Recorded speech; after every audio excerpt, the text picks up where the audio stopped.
Para você, o que é redenção? A gente ouve muito falar esta palavra, a redenção em Cristo Jesus.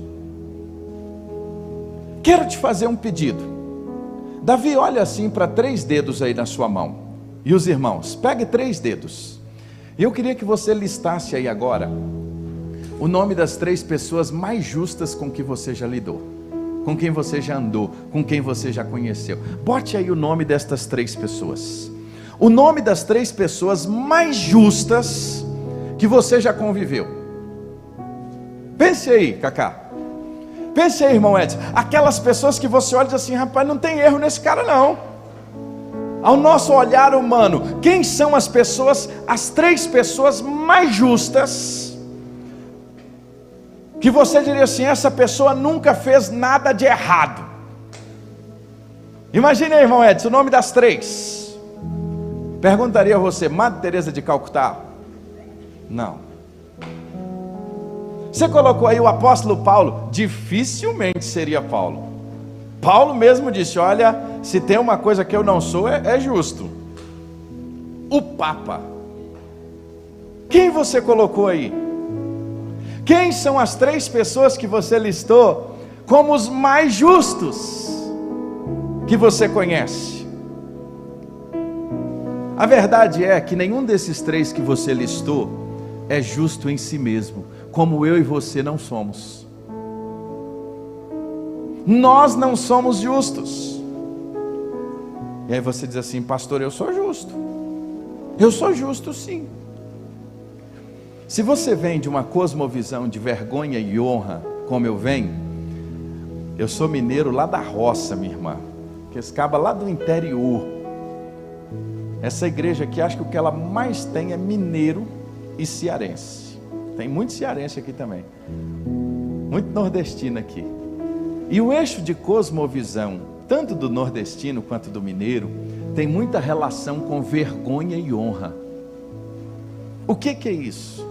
É o sentido da honra, de ser justo, de ser honesto. É aquilo que seu pai te falava assim: Nivaldo, o seu nome vale mais do que qualquer coisa. Você já ouviu muito isso, não já? Aí a gente cresce com aquele senso de justiça, e a gente acha porque pagamos as nossas contas em dias, porque nós somos boas pessoas, andamos direitinho, nós nos achamos o quê? Justos. Vamos ver se nós somos realmente justos?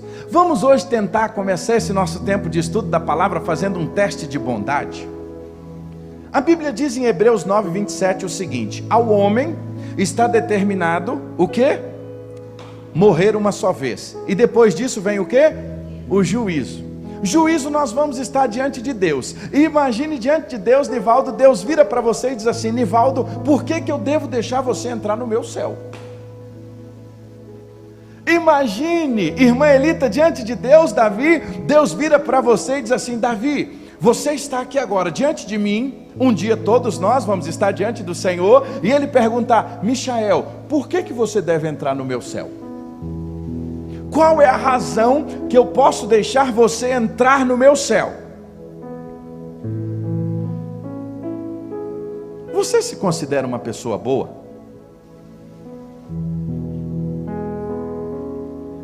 Qual é o padrão de Deus?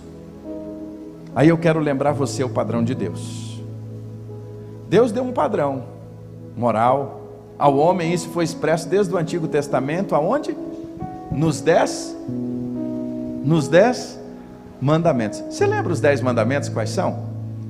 Vamos começar pelo primeiro. Olha aí o padrão de Deus, Janaína: não terás outros deuses. Segundo, não farás para ti nenhum ídolo e nenhuma imagem de escultura. Vou reduzir aqui em virtude da hora.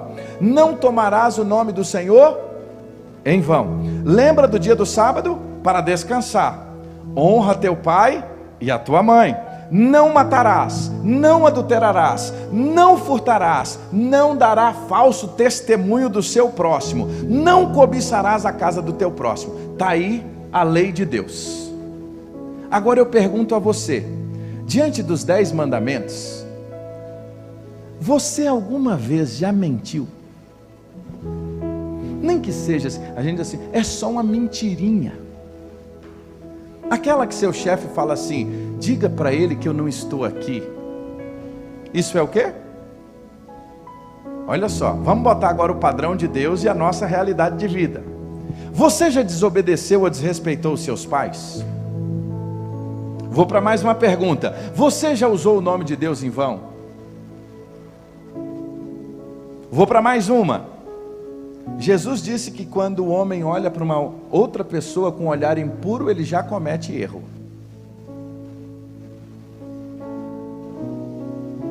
Será se nós já erramos assim? Nesses anos você já roubou alguma coisa, por menor que seja? Levou e esqueceu de devolver, pegou emprestado e não devolveu, levou algo do trabalho que não podia levar. Era só um pouquinho de folha. Mas o que é isso? Roubo. Era só uma caneta da minha repartição. Mas isso é o quê? Roubo. Aí eu pergunto, dos 10 mandamentos, você já transgrediu algum? Sim ou não? Você concorda que todos nós já transgredimos e transgredimos os mandamentos de Deus?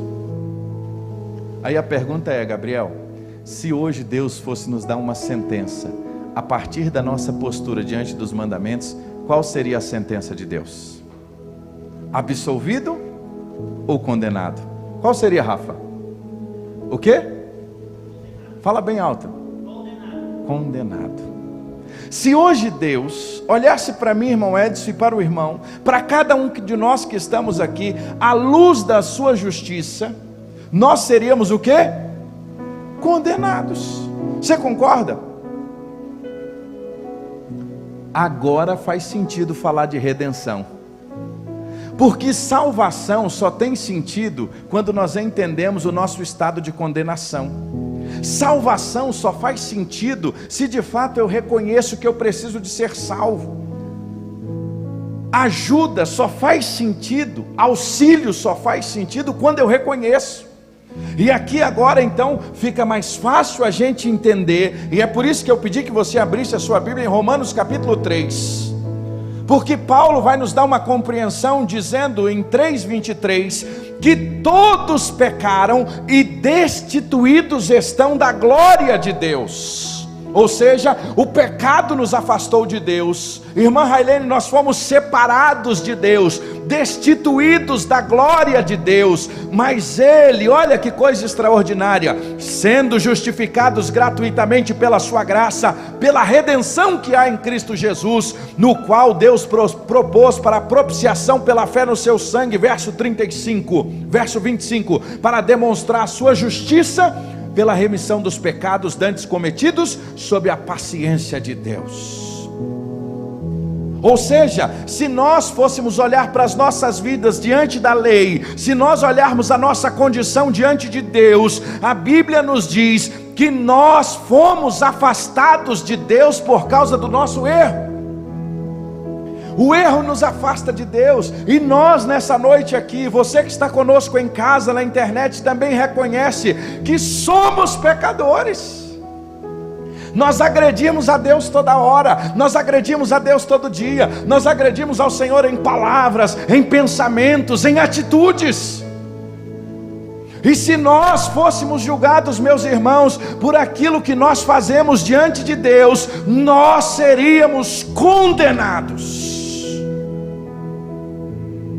Mas Deus é tão maravilhoso, Ele nos redimiu em Cristo Jesus, aleluia. É por isso que hoje nós vamos entender melhor a redenção. O que é a redenção? É a ação ou o efeito de redimir, de salvar. O dicionário da língua portuguesa define como salvação, resgate, salvamento. Há um dicionário de teologia de Oxford que ele disse o seguinte: é o resgate do gênero humano por Cristo Jesus. Em outras palavras, a nossa dívida, Rafael, estava tão grande que nós não tínhamos condições de pagar. nós não tínhamos condições de pagar a nossa dívida, de ter o nosso relacionamento novamente estabelecido com Deus por causa do pecado, mas Cristo veio, assumiu o nosso lugar, assumiu a nossa dívida ali na cruz do Calvário, e hoje através dele nós temos o livre acesso à pessoa de Jesus, ao nosso Deus em Cristo Jesus. Ele pagou o preço da nossa redenção, irmã Sirlene. Todo o escrito de dívida que era contra nós foi cravado na cruz. Sabe por quê, irmãos? O pecado. E eu sei que essa é uma mensagem que tem sido até pouco pregada nesse tempo, que não se fala mais nem de pecado.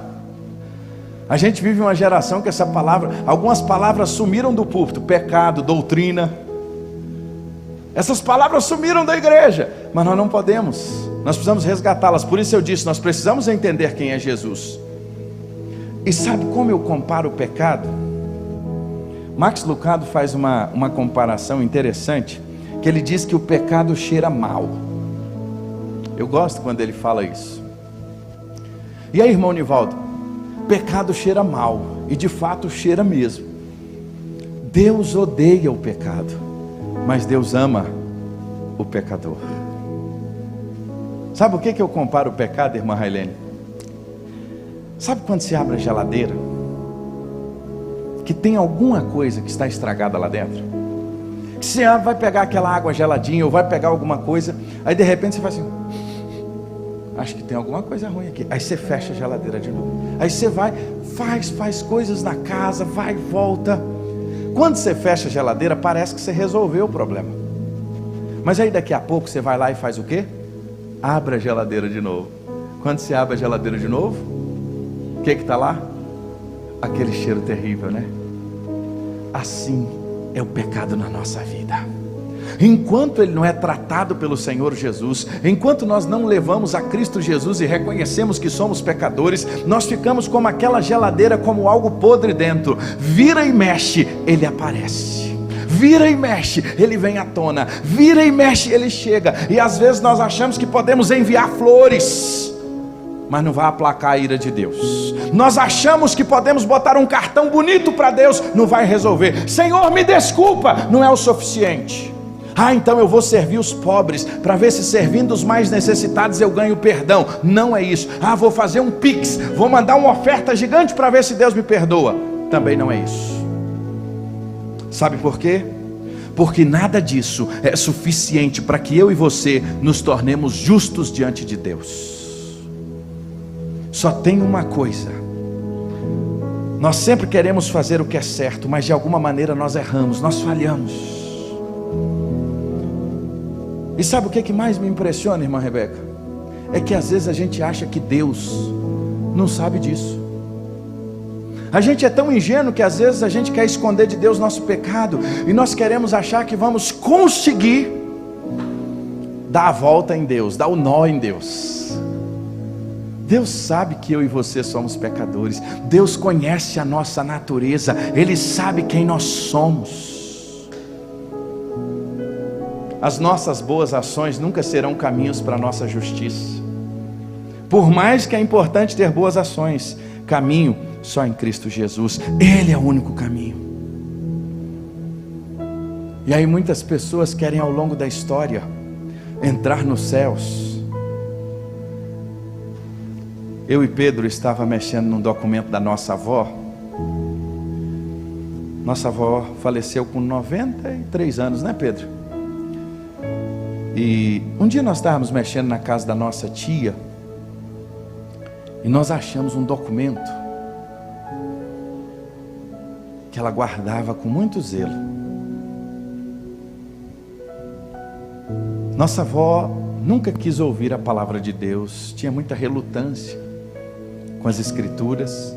Nós praticamente somos a primeira geração da nossa família que conheceu a Jesus e tem tido a vida transformada, além de uma tia minha também, do lado da vovó. Mas sabe o que vovó guardava, Rafael? Com muito segredo? 3 cartas de indulgências. E estas cartas de indulgência ela tinha comprado em 1946 por alguns cruzeiros. Se não me engano, 16 cruzeiros. E naquelas cartas de indulgência que a vovó guardava, lá tinha o seguinte: olha o que estava escrito naquela carta de indulgência: ao portador desta carta lhe será dado o direito de entrar nas mansões celestiais.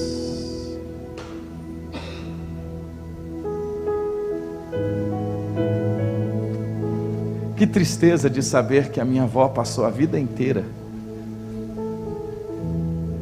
enganada com aquele papel. Eu não consigo comprar a minha salvação. Por melhor que eu faça, por melhor que eu possa agir, por melhor que eu possa fazer, jamais eu serei salvo por aquilo que eu faço. Eu não entrarei no céu por aquilo que eu faço para Deus, mas nós vamos entrar nos céus, irmão Carlos, foi por aquilo que Deus fez por nós. Pela graça sois salvos mediante a fé. Isso não vem de vós, é dom de Deus, e não vem das obras para que ninguém se glorie. Mas Deus prova o seu amor para conosco pelo fato de ter Cristo morrido por nós, sendo nós ainda pecadores. Davi, ele morreu foi por pecadores, ele não morreu por pessoas perfeitas. Sabe por quê? Porque não há um perfeito sequer. E o que é a redenção? Nada mais é do que as boas novas de saber que ele pagou a nossa dívida, ele assumiu o nosso lugar, ele morreu no lugar que era meu, que era seu, e ele, como diz Isaías, ele foi transpassado por causa das nossas transgressões, ele foi esmagado por causa das nossas iniquidades, mas o castigo que nos trouxe a paz estava sobre ele, e pelas suas feridas, oh aleluia, nós fomos sarados, porque Deus amou o mundo de tal maneira que enviou o seu Filho, para que todo aquele que nele crê não pereça, mas tenha a vida eterna. Minha avó, irmão Edson, eu até brinquei com Pedro, que tinha duas preenchidas. Tinha uma no nome dela, uma no nome do vovô, e tinha uma sem preenchimento. E eu falei: Pedro, deixa eu pegar essa sem preenchimento. E nós ficamos brincando. Mas de nada adiantaria colocar o nosso nome ali. Sabe por quê? Porque aquele papel de 1946 não nos dará entrada diante do Senhor. Mas se o meu e o seu nome estiver escrito no livro da vida, isso fará toda a diferença. Ele pagou um preço. E qual foi o preço que ele pagou? O preço que ele pagou, irmã Edna, na qual temos a redenção pelo seu sangue, a remissão dos nossos pecados, segundo a riqueza da sua graça. Efésios capítulo 1, verso 7. O preço foi o sangue derramado na cruz. Lembra do Antigo Testamento? Para a remissão dos pecados, o que era necessário? A oferta de um sacrifício. E quando aquele cordeiro era imolado,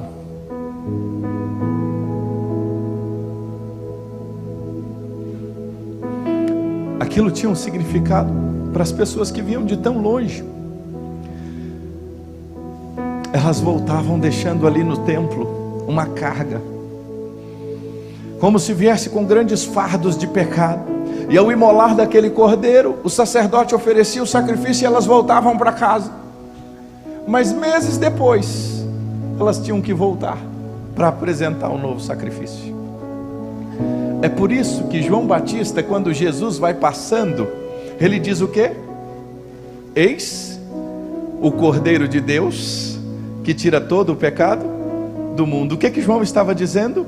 Esse é aquele que vai derramar o seu sangue, e esse sangue será pago de uma vez para sempre, e esse sacrifício valerá para todo sempre. Redenção é a forma nominal da palavra redimir. Redimir significa comprar de volta o que originalmente era seu. Ou seja, irmã Edna, originalmente nós somos de Deus, mas o pecado nos afastou dele, e então Deus nos remiu, nos redimiu por um preço muito alto, o preço do sangue de Jesus na cruz do Calvário, para que nós pudéssemos novamente estar na presença de Deus.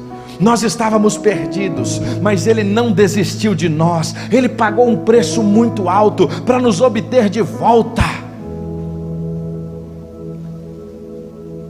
É por isso que nós somos o seu povo, ovelhas do seu rebanho. E é por isso, Rafael, que ninguém pode nos arrebatar da sua mão. Por isso que nós cremos que uma vez salvo, salvo para sempre. E alguém disse, não perde a salvação? Depende de quem te salvou. Se Jesus te salvou, jamais nós seremos arrebatados da mão dele. Agora, se você acha que a sua salvação é fruto do seu esforço pessoal, se você acha que a sua salvação é fruto e mérito do que você... E aí, às vezes a gente até diz assim, eu estou trabalhando pela minha salvação. Quem somos nós para trabalhar pela nossa salvação?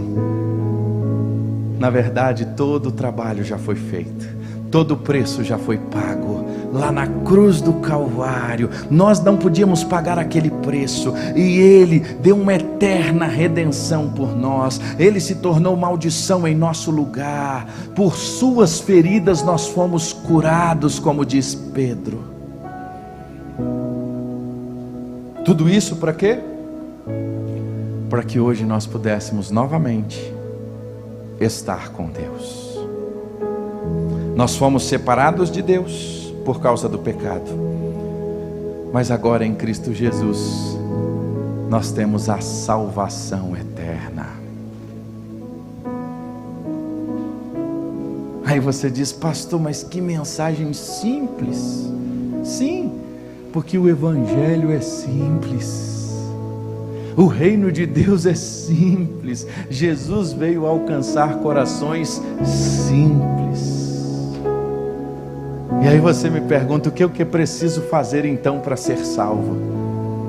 Essa não foi a pergunta do carcereiro? Quando ele queria tirar a sua própria vida, Atos capítulo 16. Quando todos os presos pareciam ter fugido, aquele terremoto tinha acontecido, e então o carcereiro, sabendo que ia pagar com a sua própria vida, ele vai tentar tirar a sua vida, e Paulo diz, não, estamos todos aqui. E ele fica impressionado com aquela atitude. Eles não foram embora, eles estão ali. E ele diz assim, o que é necessário para eu ser salvo? E aí Paulo responde, crê no Senhor Jesus. Essa é a resposta das Escrituras. A mensagem das Escrituras é para dizer que nós, se fôssemos julgados pelos nossos pecados, pelos nossos delitos, nós não seríamos, vamos só corrigir isso aqui, nós já estamos condenados. É difícil a gente entender isso, mas nós já nascemos num estado de condenação, nós já nascemos afastados de Deus, e se nós continuarmos longe de Deus, nós vamos passar a eternidade longe dele.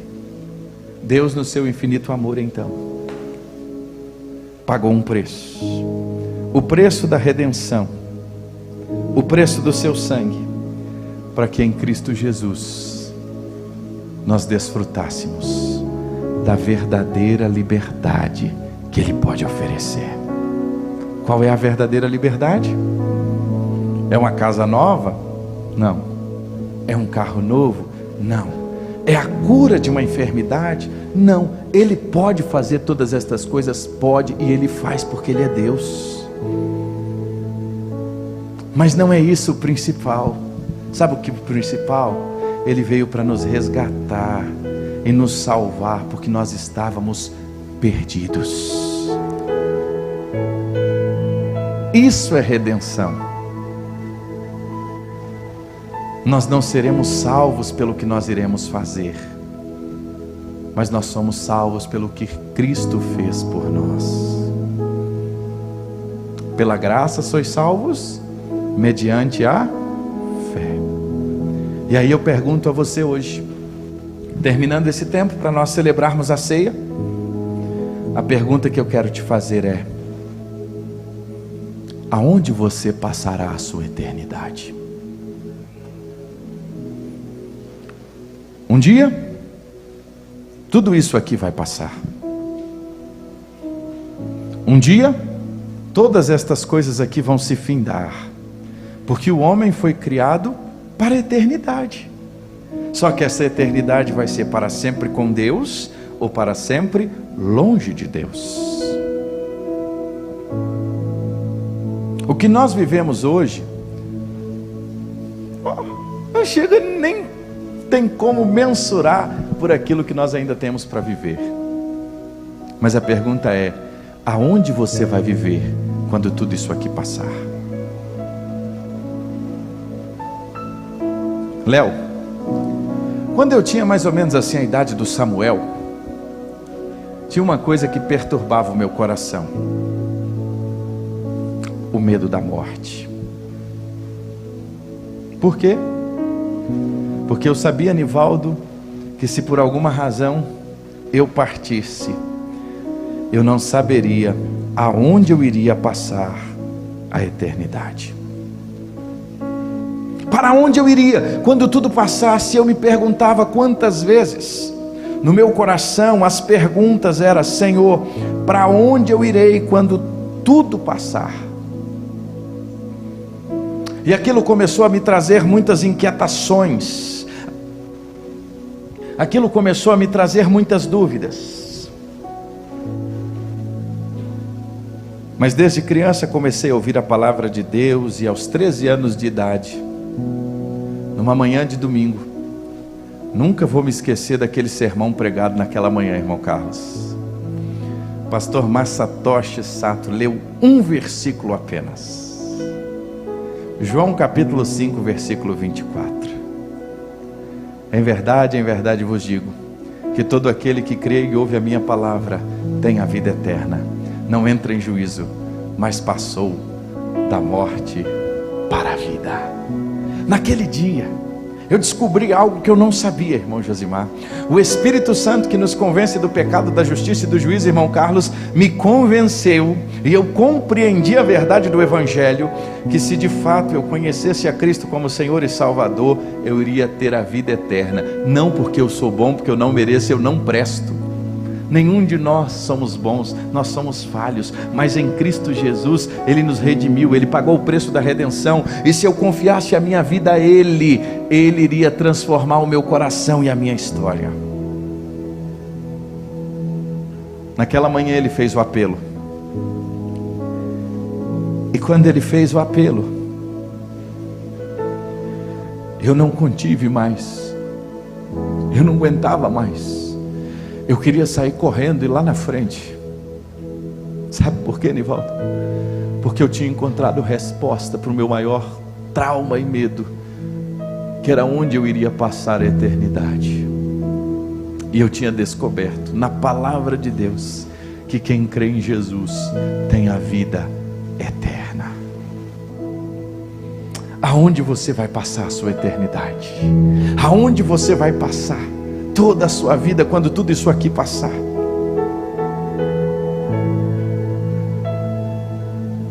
Naquela manhã eu não sei se cantaram aquele hino, irmão Josimar. Meu amigo, hoje tu tens a escolha, vida ou morte, qual vais aceitar? Amanhã pode ser muito tarde. Hoje Cristo te quer libertar, salvar, transformar.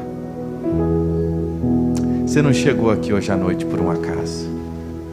Você não está assistindo este culto e cultuando ao Senhor da sua casa por um acaso. Existe uma resposta para o vazio que você sente. Existe uma resposta para os grandes questionamentos que você tem no seu coração, que você já tentou de muitas maneiras e não encontrou resposta. Sabe por quê? Porque a resposta é do tamanho de Jesus.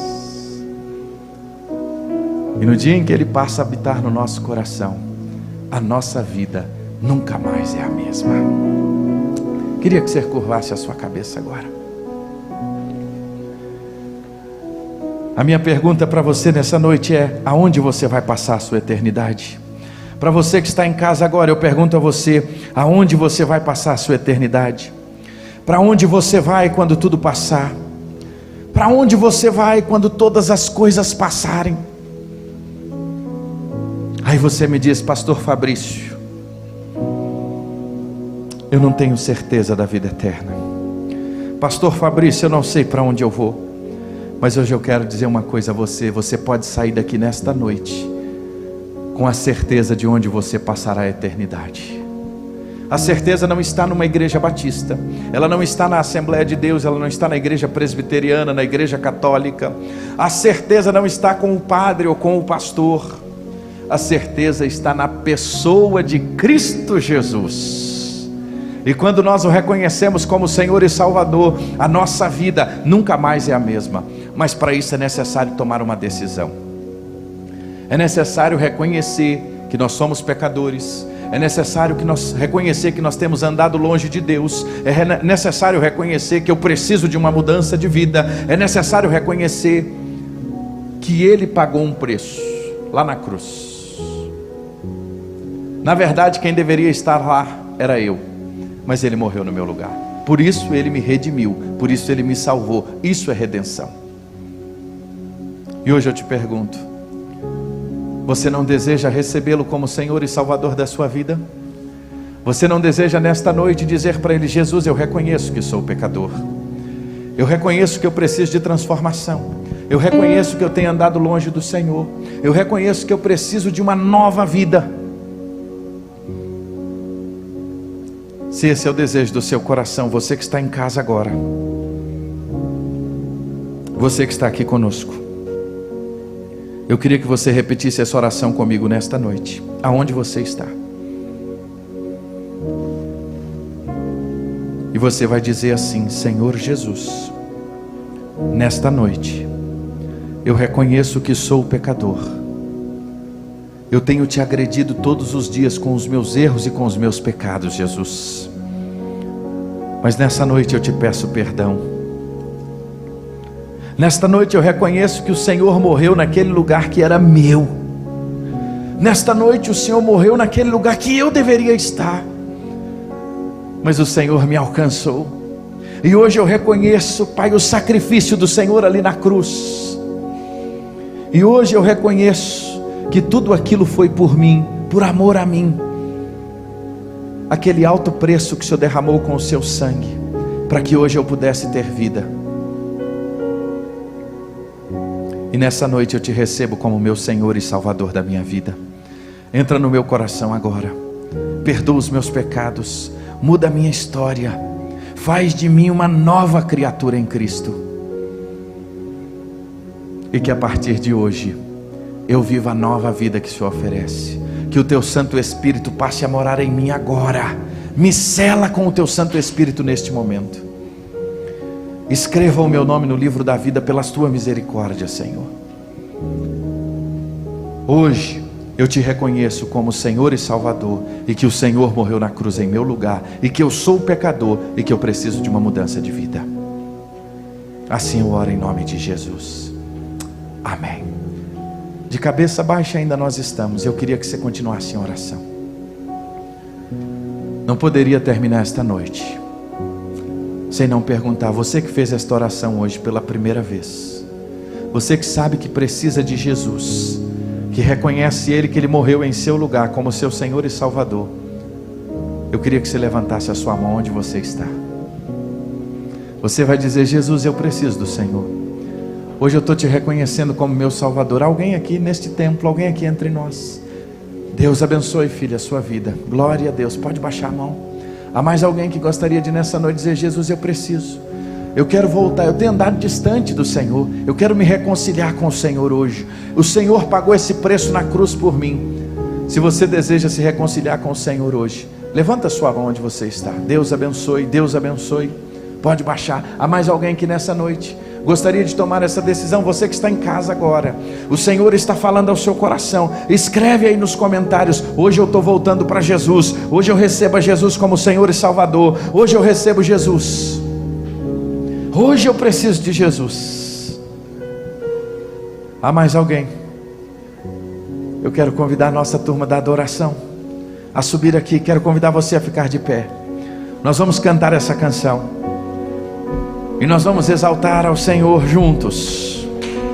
E eu quero pedir a você, se você ainda não pegou os elementos da ceia, está aqui logo na entrada, você possa facilmente ir ali pegar e voltar com os elementos, porque logo depois dessa canção nós vamos celebrar a redenção. O que é a ceia? Nada mais é do que trazer à nossa memória que Ele morreu em nosso lugar. E logo depois eu quero orar pelos meus irmãos que hoje levantaram a mão, dizendo: eu preciso de Jesus, eu quero um encontro pessoal com Jesus.